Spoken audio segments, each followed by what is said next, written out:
Good morning everybody. आज हम इस वीडियो में एम्प्लॉयबिलिटी स्किल का चैप्टर 1 वर्कशीट 2 पढ़ेंगे। A review the warm ups you did in worksheet 1, keeping the activities in mind as well as other factors, discuss the following with your partner. तो ऊपर worksheet में हमने जो discuss किए थे उसी को ध्यान में रखते हुए हमें अपने पार्टनर से निम्नलिखित पॉइंट या फैक्टर्स डिस्कस करने हैं। First is what is listening. Listening क्या होता है। Second is how is it different from hearing.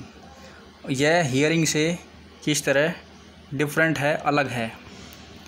A point, examine the sentences below and fill in the blanks with the correct word.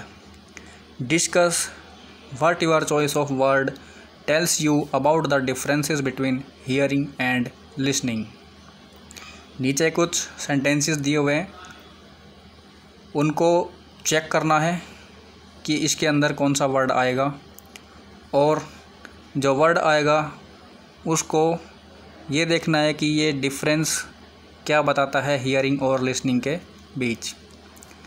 In pairs make a table listing the differences between listening and hearing. Pair के अंदर listening और hearing के differences को बनाना है। Check the information given in figure 1A and 1B। Add the new information to your table. तो नीचे आपके फिल इन द ब्लैंक्स दिए हुए हैं। First is I can't dash here और listen you, could you speak louder please. तो इसके अंदर हियर आएगा या लिसन आएगा, वो आपने फिलअप करना है। Second is my grandmother likes to dash here और लिसन टू द रेडियो। इसके अंदर भी इन दोनों में से कौन सा वर्ड आएगा वो आपने चूज़ करके फिल करना है। डिड यू डैश लिसन और here the thunder last night. Thunder का मतलब होता है बिजली की गड़गड़ाहट, जो बिजली कड़कती है उसकी आवाज़ को थंडर बोलते हैं। तो पिछली रात जो थंडर हुई, क्या वो आपने सुना? तो सुनने के लिए कौन सा वर्ड आएगा, लिसन या हियर, वो आपने यहाँ पे फिल करना है। The vet is dash hearing और listening to the dog's heartbeat. Figure दिए हुए आपके figure 1A and figure 1B। 1A के अंदर 4 पॉइंट दिए हैं, hearing versus listening. Do you think there is a difference between hearing and listening. Hearing is simply the act of perceiving sound by the ear. Hearing simple रूप से सिर्फ वो act होता है, वो क्रिया होती है जिससे कि कान को कोई आवाज़ सुनाई देती है। If you are not hearing impaired, hearing simply happens। अगर आप कोई चीज़ ध्यान से नहीं सुन रहे हैं तो केवल इतना सुन रहे हैं कि कुछ ना कुछ आवाज़ हुई है, लेकिन क्या हुई है वो आपको नहीं मालूम। Listening, however, is something you cautiously choose to do। Listening उस चीज़ को बोलते हैं जिसको आप पूरे ध्यान से सुनते हैं। आपको पता होता है कि आप क्या सुन रहे हैं और जो सुन रहे हैं उसका क्या मीनिंग है।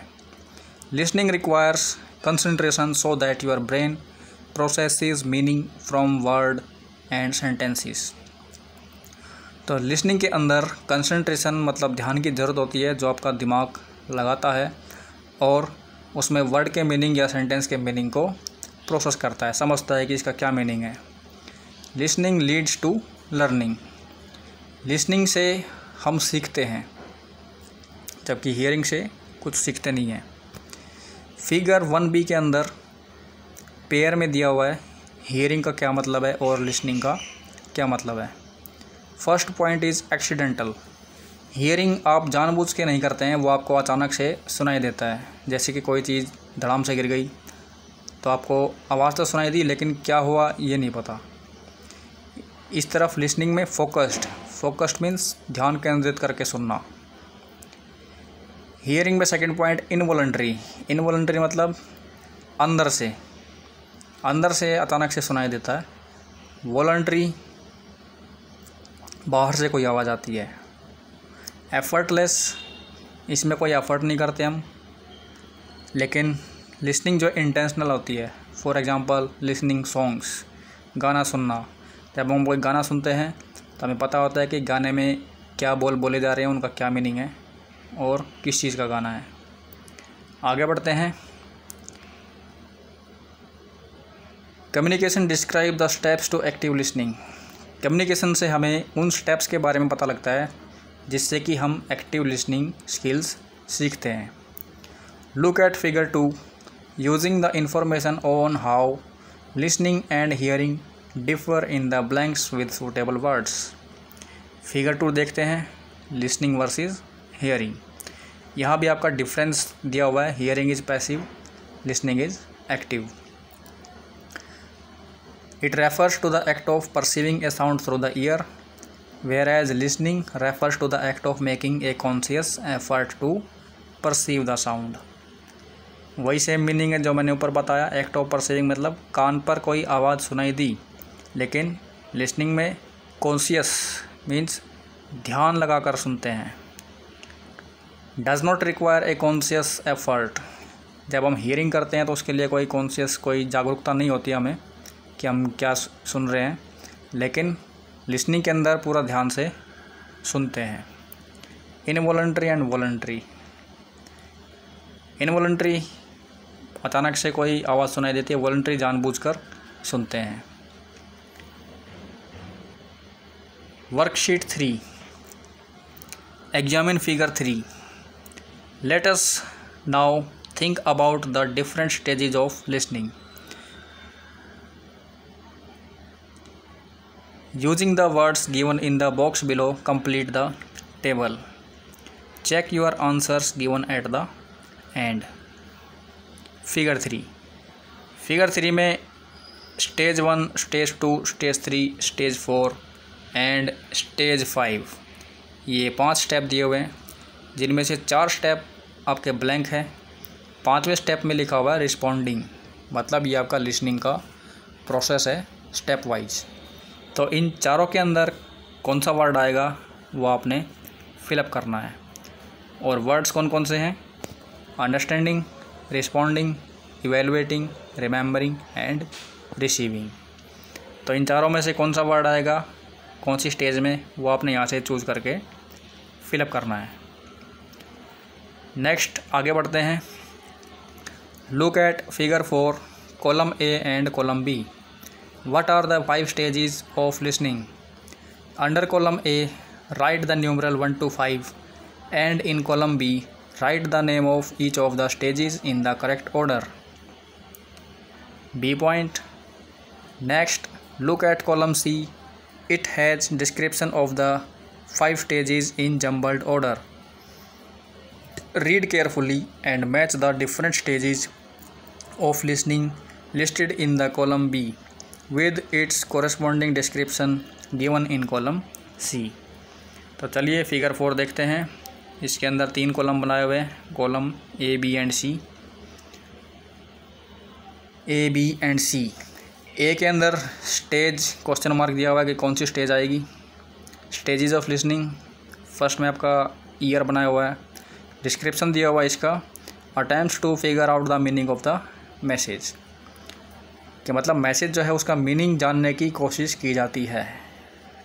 तो इसके अंदर कौन सा वर्ड आएगा वो फिलअप करना है। इसी तरह से बी पॉइंट, कौन सी स्टेज आएगी। इसके अंदर receiver provides verbal non verbal feedback about the speaker और मैसेज। जो पर्सन सुन रहा है किसी भी चीज़ को, वो अपना फीडबैक देता है, चाहे बोलकर या इशारे में। सी पॉइंट, सी पॉइंट के अंदर लिखना है कौन सा वर्ड आएगा कौन सी स्टेज का। लिसनर जजेज the content of the message और the character of the speaker, कि सुनने वाला जो मैसेज है उसके कंटेंट को जज करता है कि क्या कहा गया है, इसका क्या मीनिंग है। डी पॉइंट, डी पॉइंट का डिस्क्रिप्शन है This stage is represented by the ear because it is primary tool involved with this stage of the listening process।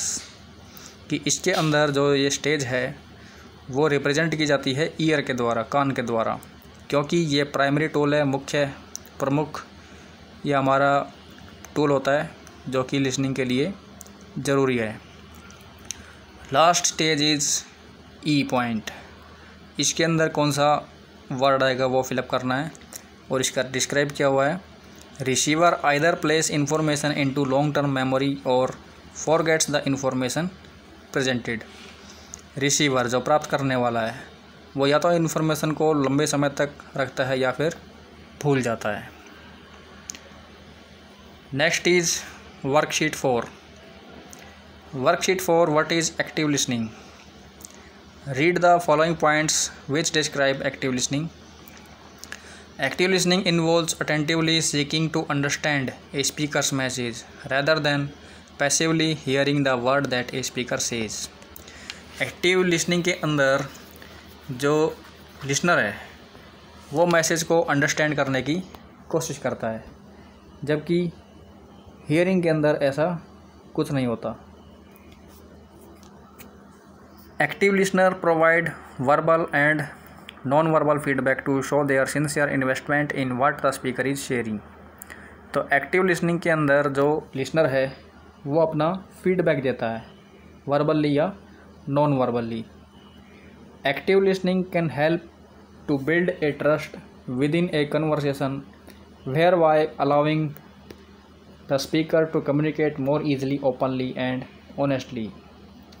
Active listening के अंदर जो लिसनर है, सुनने वाला, वो ऐसा ट्रस्ट मतलब विश्वास पैदा करता है कि जो बोलने वाला है वो ईज़िली समझ जाता है कि मैं जो बता रहा हूँ वो सुनने वाले को समझ में आ रहा है। Role play in pairs take on the following roles. Teacher का रोल प्ले है और स्टूडेंट जो कि इंटरव्यूअर है, इंटरव्यू देने वाला, इसका रोल प्ले है। तो टीचर के 4 पॉइंट दिए हुए हैं। You have been teaching the student about how to conduct an interview, कि आप एक स्टूडेंट को बता रहे हैं कि इंटरव्यू कैसे कंडक्ट किया जाता है। You have seen the video recording of the interview, आपने इंटरव्यू की वीडियो रिकॉर्डिंग देखी है। You are now giving feedback and tips to your student on how to become an active listener, और अब आप बच्चे को ये सिखा रहे हैं कि एक्टिव लिसनर कैसे बना जाता है। Enact your role by reading aloud the script below, नीचे लिखी हुई स्क्रिप्ट को आप ज़ोर से बोल करके सुनाते हैं। Student interviewer, you are passionate about becoming a television interviewer, जो स्टूडेंट है वो अपने आप में बड़े उत्साह से भरा हुआ है कि वो एक इंटरव्यू कंडक्ट करने जा रहे हैं। You have recently taken an interview of an alumnus who has excelled in sports, आपने एक ऐसे विद्यार्थी का इंटरव्यू लिया है जो कि स्पोर्ट्स के अंदर निपुण है। The interview has been videotaped, और जो इंटरव्यू है उसका वीडियो बनाया गया है। You have come to your teacher for feedback, और अब आप जो है अपने टीचर के पास फीडबैक के लिए आते हैं। Enact your role by reading aloud the script below, और नीचे लिखी हुई स्क्रिप्ट को आप अपना रोल प्ले करते हैं। Script, feedback on active listening. Teacher, hello, I have watch the video of the interview you took, मैंने वो वीडियो देखी है जिसमें आपने इंटरव्यू दिया है। इट्स ए गुड वन, ये काफ़ी अच्छा है। आई सा you being an active listener, और मैंने देखा कि आप एक बहुत अच्छे एक्टिव लिसनर थे। I was happy to see you using the techniques of a being a good interviewer, और मैं ये देखकर काफ़ी खुश हूँ कि आपने वो सभी टेक्निक्स यूज़ की है जो कि एक अच्छे इंटरव्यूअर को यूज़ करनी चाहिए। I noticed you leaned forward to show that you are interested, मैंने ये नोटिस किया, ये देखा कि आप थोड़ा सा आगे झुके हुए थे ताकि इंटरव्यू को ये दिखाई दे कि आप इंटरेस्टेड हैं उसकी बातें सुनने में। And you were smiling while interview talked, और आप स्माइल कर रहे थे जब आपका इंटरव्यू लिया जा रहा था। Good, these are examples of an excellent non verbal listening skills. तो ये excellent non verbal listening skills के एग्जाम्पल है। Student, I wanted to ask one question. मैं एक क्वेश्चन पूछना चाहता था। Is it okay to interrupt the person I am interviewing.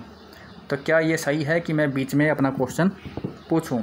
Teacher, no no, never interrupt, कभी बीच में मत बोलो। No matter how anxious you are to hear what someone has to say, you never interrupt.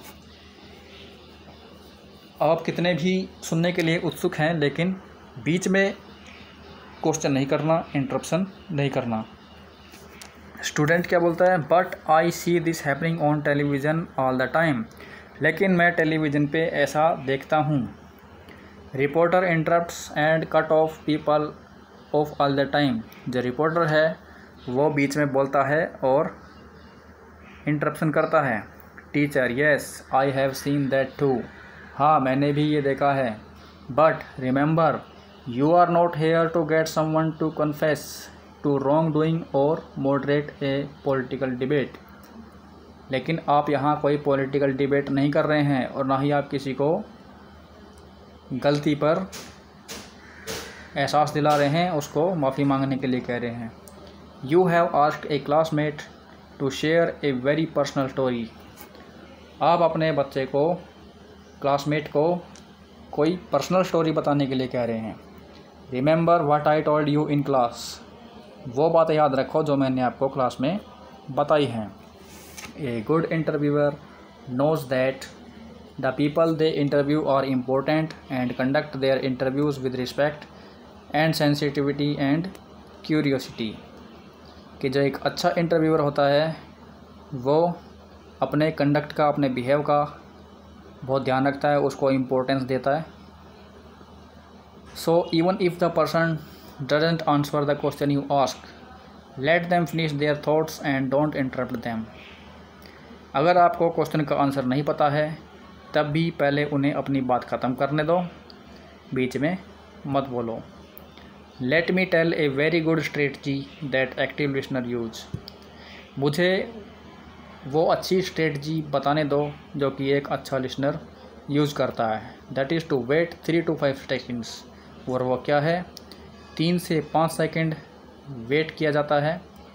Counting quietly to yourself, मन मन में count करना होता है चुपचाप। Before you ask the next question, अपना क्वेश्चन पूछने से पहले। If you do this you might get some very interesting facts and details which you might have missed otherwise. अगर आप ऐसा करते हैं तो आप जो है बहुत इंटरेस्टिंग फैक्ट्स आपको पता लगेंगे जो कि आपको इंटरप्शन के टाइम पे नहीं पता लगती, आप मिस कर देते हैं। So never forget the cardinal rule, show your respect for the interviewer by never interrupting. तो इसलिए ये रूल हमेशा याद रखो कि कभी भी बीच में इंटरप्ट नहीं करना है। Student, okay, thank you so very much sir. I would not ever forget this advice, but sir, how was my interview on the whole? Student कहता है कि थैंक यू सर, मैं आपकी ये एडवाइस कभी नहीं भूलूंगा, लेकिन मेरा ओवरऑल इंटरव्यू कैसा रहा? Teacher, overall you did a great job. आपका ओवरऑल इंटरव्यू बहुत अच्छा रहा। You used body language to show that you cared about the interviewee without your having to speak. You also had very good follow-up questions। और जो questions पूछे गए उनका भी आपने बहुत अच्छे से जवाब दिया। And you can only have good follow-up questions if you are listening to what a person is saying। और आप क्वेश्चंस का अच्छे से आंसर तभी दे पाएंगे जब आप उसके क्वेश्चंस को ध्यान से सुनेंगे। Remember, don't rush them, don't interrupt them, let them finish their thoughts, but most important, while she is talking listen and listen। कभी भी इंटरप्ट मत करो, ज़्यादा जल्दी मत बोलो, पहले उनको अपनी बात ख़त्म करने दो, उसके बाद आपने बोलना है और उनकी बातों को केवल सुनना है।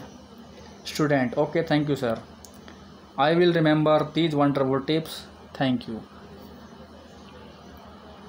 Discuss the following. Which of the tips given by the teacher were non verbal strategies, कि वो कौन सी टिप्स हैं जो कि नॉन वर्बल स्ट्रेटजीज के अंदर आते हैं। Second question, which of the tips were verbal strategies, कौन कौन सी टिप्स हैं जो टीचर ने वर्बल स्ट्रेटजीज के अंदर बताई हैं। Question third, what are examples of other tips for active listening, active listening के कौन कौन से एग्जांपल टीचर ने यहाँ दिए हैं। Do you know how important the strategies of pause and short silence are in active listening, use short silences and do not interrupt the interview while interviewing. क्या आप ये समझते हैं कि बीच में इंटरप्ट नहीं करना और थोड़े समय के लिए 3 से 5 सेकंड के लिए चुप रहना, ये बहुत इम्पोर्टेंट स्ट्रेटजी है, इसको डिस्क्राइब करें। तो इन सभी क्वेश्चंस का आंसर आपने अपनी कॉपी के अंदर लिखना है। तो इस वीडियो में यहीं तक। उम्मीद है आपको चैप्टर अच्छे से समझ आया होगा। अगर कोई डाउट या कोई क्वेश्चन होता है तो आप मुझे कॉल करके या कमेंट करके पूछ सकते हैं। Thank you very much.